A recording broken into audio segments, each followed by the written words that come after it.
என் பேர் இசக்கி அம்மாள். நான் ரெட்டியார்பட்டி திருநெல்வேலி மாவட்டத்திலேருந்து பேசுகிறேன்.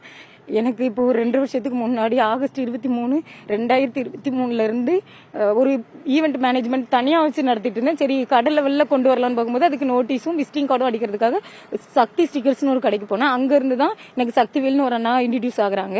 அப்படி எனக்கு கொஞ்சம் வேலை வரும்போது அந்த அண்ணாக்கு கணபதி ஹோமம் அந்த மாதிரிலாம் நானும் எடுத்து கொடுத்துருக்கேன். அவங்களும் ஏதாவதுன்னா எனக்கு அட்வைஸ் பண்ணுற மாதிரி இருந்துச்சு. பட் கடை எதுவுமே கூட்டிகிட்டு போய் ஓமம் வளர்க்கறதுக்காக கூட்டிட்டு போற கடை எல்லாமே இருட்டா இருக்குப்பா, இது முன்னேற முடியாது, வெளிச்சம் இல்லை, இந்த மாதிரி ஒவ்வொரு சாக்கா சொல்லிட்டு எங்க வீட்டுக்கு வந்து எங்க அப்பா அம்மா எல்லாருக்கிட்டையும் பேசி நான் இந்த மாதிரி பார்ட்னர்ஷிப் போட்டுக்கலாம், நான் அவளுக்கு வந்து எடிட்டிங் சொல்லி தரேன் அப்படின்னு சொல்லி அவங்க கடைக்குள்ள ஒரு டேபிள் போட்டு என்ன கூட்டிட்டு போறாங்க. அதுக்கப்புறம் கொஞ்சம் கொஞ்சமா எப்படி சொல்றதுன்னா உனக்கு நேரம் சரியில்லை, இந்த மாதிரி ஒரு பூஜை பண்ணா சரியாகிரும் மாதிரி சொல்லி என்ன பண்ணாங்கிறது எனக்கு இப்போ வரைக்கும் சரியா புரியல. பட் அதுக்கப்புறம் அவங்க கூட கூட்டிட்டு இது ஏதோ தொடர்பு இருக்கிற மாதிரி ஆக்கி எனக்கு ஏதாவது போண்டோ வாங்கி கொடுக்குறாங்க. அதுல என்ன மிக்ஸ் பண்றாங்கன்னு சுயநல விளந்துடுறேன். அப்புறம் நான் அது மறுநாள்ல இருந்து எனக்கு 4 நாள் பாடி பெயின் அதிகமாகுது. இந்த மாதிரி இருக்கும்போது நிறைய போகும்போது திடீர்னு எனக்கு எப்படின்னா நான் கர்ப்பமா இருக்கேன்னு டாக்டர் சொல்றாங்க. சொல்லும்போது பார்த்தா எனக்கு இப்போ குழந்தை இருக்கு, பெண் குழந்தை 12 மாசம் ஆகுது.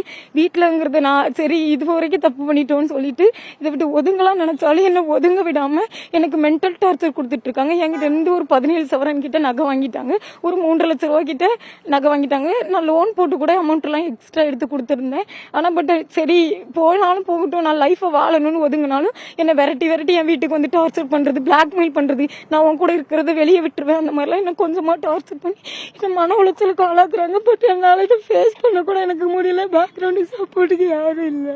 எனக்கு இந்த மாதிரி நிறைய பொண்ணுங்க வாழ்க்கை போகுது. இதுல வேண்டாம், நான் துணிஞ்சு ஏன் பயந்து போகணும்? 2 வருஷமா பயந்து லைஃப் போயிடுச்சு, போனது போட்டும். இனிமேல் துணிஞ்சு ஒரு முடிவு எடுக்கலாம்னு நினைச்சிட்டு இனிமேல் எந்த பொண்ணும் ஏமாறக்கூடாது. இந்த மாதிரி சாமியார் கிட்ட போட்டு நிறைய ஃபியூச்சரை காலி பண்ணிடுறாங்க. இருக்கிற பொருளெல்லாம் பிடிங்கிட்டு தெருவில் கொண்டு வந்து நிப்பாட்டுறாங்க. வீட்டுக்கெல்லாம் ஃபோன் பண்ணி மிரட்டுறாங்க. அதெல்லாம் என்னால ஃபேஸ் பண்ண